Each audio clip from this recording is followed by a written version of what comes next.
I don't wanna sit still, look pretty. Send my love to your new lover. To regret, we gotta. Assalamualaikum warahmatullahi wabarakatuh. Perkenalkan, nama saya Fikri Hikmatul Prawansa. Saya dari kelompok 2. Ini menjelaskan materi tentang metodologi AMDAL. Yang pertama saya akan jelaskan adalah pengertian prosedur kerja AMDAL dari suatu usaha atau kegiatan. AMDAL sendiri merupakan suatu usaha atau kegiatan yang memberikan dampak positif maupun negatif terhadap lingkungan di sekitarnya. Nah, yang kemudian prosedur kerja AMDAL sendiri adalah proses dalam studi formal untuk pengambilan keputusan tentang penyelenggaraan suatu usaha atau kegiatan yang direncanakan pada lingkungan hidup untuk proses pengambilan keputusan. Dalam prosedur kerja AMDAL, suatu usaha atau kegiatan jika berdampak positif maka akan berjalan dengan baik. Jika berdampak negatif maka akan melewati proses prosedur kerja AMDAL terlebih dahulu. Tujuan AMDAL ini adalah untuk menjaga kemungkinan dampak dari suatu rencana atau kegiatan yang sedang berlangsung.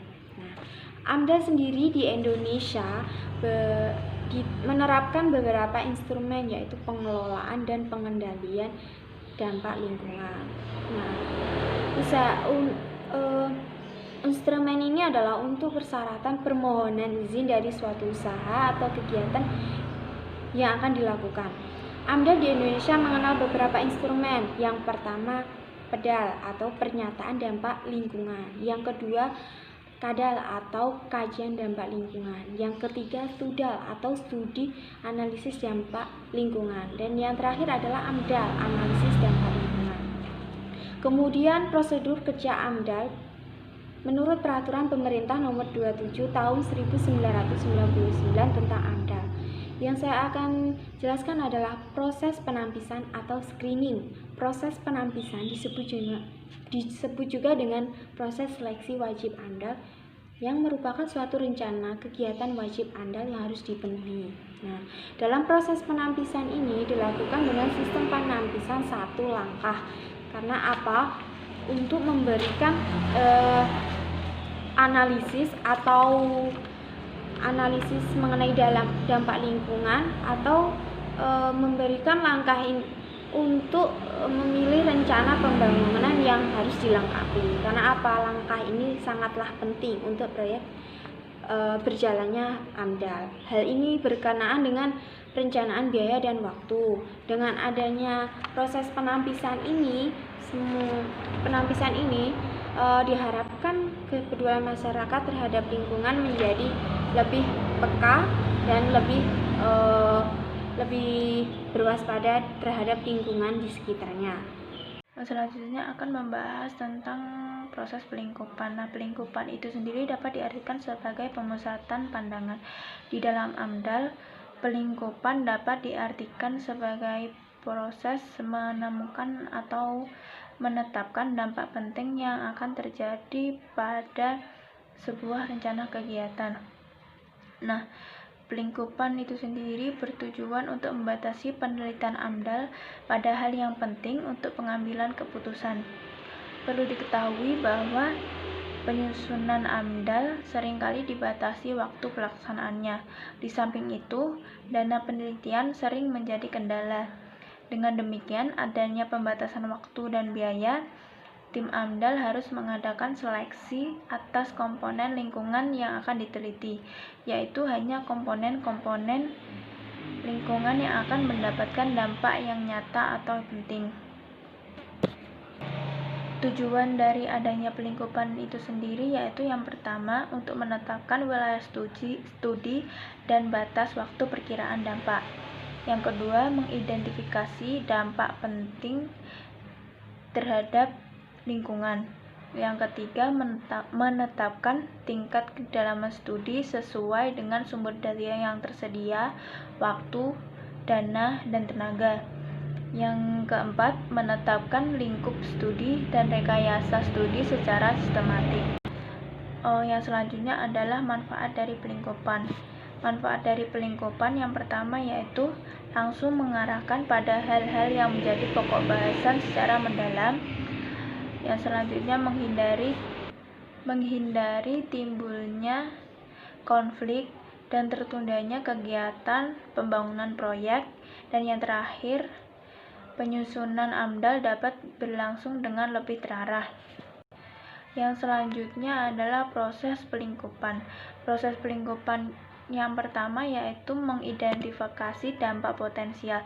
Mengidentifikasi dampak apa yang akan terjadi apabila kita membuat sebuah rencana kegiatan tersebut. Yang kedua adalah evaluasi segenap dampak potensial. Untuk menghasilkan dampak penting hipotesis dengan meniadakan dampak potensial yang tidak relevan atau yang kurang atau tidak penting. Yang selanjutnya, pemusatan. Pemusatan segenap dampak penting hipotesis dengan maksud agar terancang lingkup dan kedalaman studi AMDAL yang jelas dan sistematis dengan fokus bahasan pada dampak penting. Saya Khairun Nikmah, saya akan membahas tentang kerangka acuan.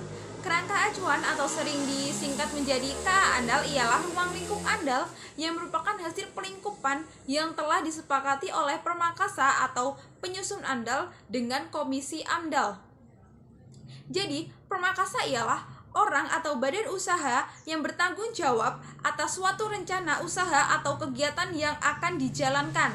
Sedangkan Komisi AMDAL ialah komisi yang dibentuk oleh menteri-menteri atau pemimpin lembaga pemerintahan seperti gubernur, kepala daerah yang bertugas untuk membantu pelaksanaan AMDAL di dalam proses pengambilan keputusan.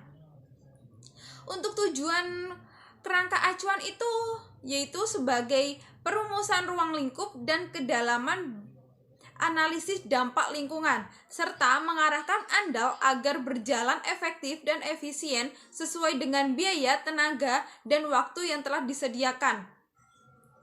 Dalam penyusunan kerangka acuan, itu ada 4. 1. Pengambilan data dan informasi. 2. Proyek perubahan rona lingkungan hidup sebagai sebab akibat proyek. 3. Penentuan besar dan sifat penting dampak terhadap lingkungan. 4.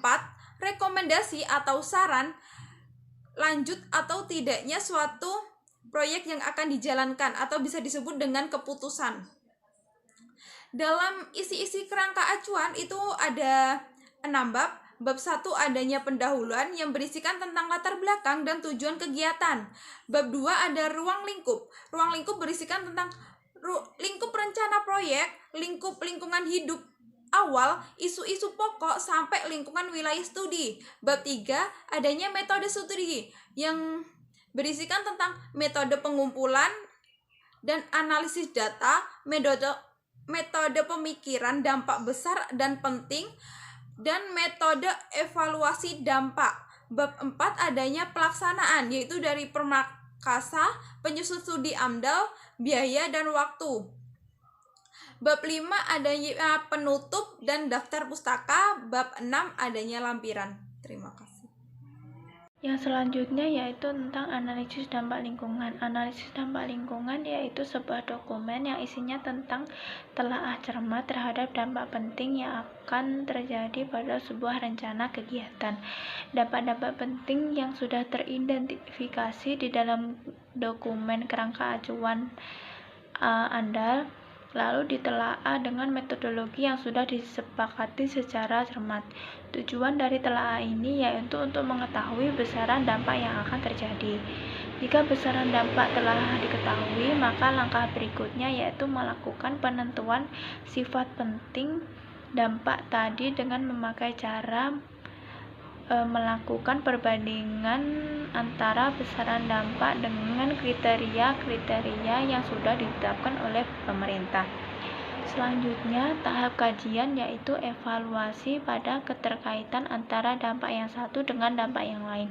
Tujuannya yaitu untuk menetapkan dasar-dasar pengelolaan dampak yang akan dilakukan untuk meminimalisir sebuah dampak negatif dari rencana kegiatan tersebut. Yang selanjutnya yaitu tentang tata cara membuat analisis dampak lingkungan. atau membuat AMDAL. Usulan sebuah proyek datang dari pemrakarsa. Nah, kemudian usulan proyek akan mengalami penyaringan yang tujuannya yaitu untuk menentukan apakah perlu atau tidaknya dilengkapi dengan AMDAL. Penyaringan tersebut dilaksanakan dengan penyajian informasi lingkungan. Dalam hal ini, jika pemrakarsa sejak mulai berpendapat bahwa usulan proyeknya akan mengalami dampak lingkungan, maka pemrakarsa beserta instansi yang bertanggung jawab bisa langsung membuat sebuah analisis dampak lingkungan dengan menyiapkan kerangka acuan terlebih dahulu. Nah, pemrakarsa membuat analisis dampak lingkungan sesuai dengan pedoman yang telah ditentukan. Setelah itu diajukan kepada instansi yang bertanggung jawab untuk dikaji dan memperoleh keputusan. Ada 3 kemungkinan keputusan tersebut. Yang pertama yaitu kemungkinan berhasil atau disetujui. Setelah itu pemrakarsa membuat RKL dan RPL.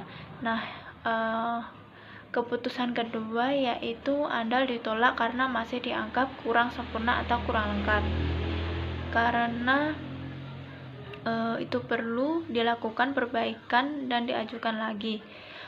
Yang terakhir yaitu AMDAL ditolak karena diprediksi berdampak negatif yang tidak dapat ditanggulangi oleh ilmu dan teknologi.